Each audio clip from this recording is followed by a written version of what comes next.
اعوذ باللہ من الشیطان الرجیم بسم اللہ الرحمن الرحیم۔ سورہ حجرات کی ایک آیت پڑھ رہا ہوں۔ یا ایہا الذین آمنوا ان جاءکم فاسق بنبأ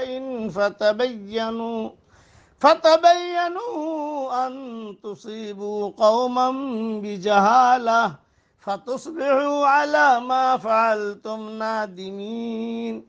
اے مسلمانوں، اگر تمہیں کوئی فاسق خبر دے تو تم اس کی اچھی طرح تحقیق کر لیا کرو، ایسا نہ ہو کہ نادانی میں کسی قوم کو ایذا پہنچا دو پھر اپنے کیے پر پشیمانی اٹھاؤ۔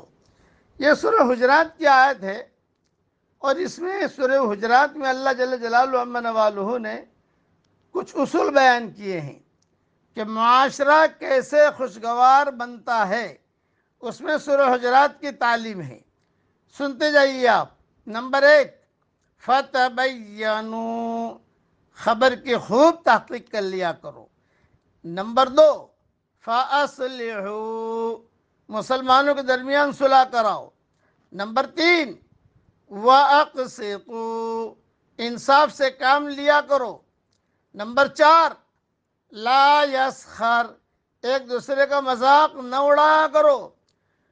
نمبر 5، ولا تلمزوا، ایک دوسرے کو طعنے نہ دیا کرو۔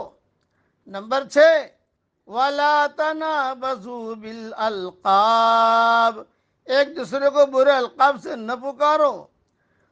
نمبر 7، لا یغتب، ایک دوسرے کی غیبت نہ کرو۔ نمبر 8، لا تجسسوا، کسی کے ٹوہ میں نہ لگو۔ اور نمبر 9، اجتنبوا کثیرا من الظن، بدگمانیوں سے بچو۔ بس یہ 9 چیزیں ہیں سورہ حجرات میں، جو میں نے اس کی مختصر تفصیل بیان کر دی۔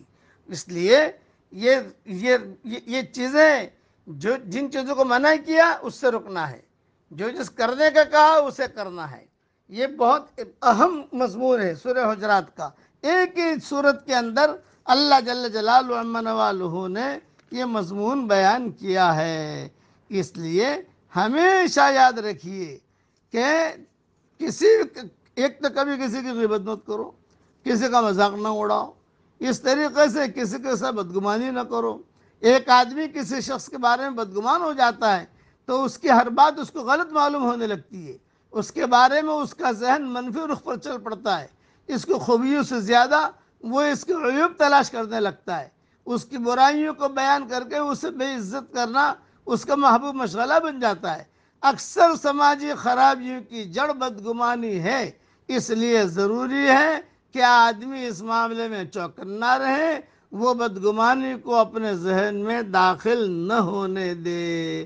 اللہ تعالیٰ ان آیتوں پر عمل کرنے کی ہم سب کو توفیق عطا فرمائے۔ آمین۔ وآخر دعوانا ان الحمدللہ رب العالمین۔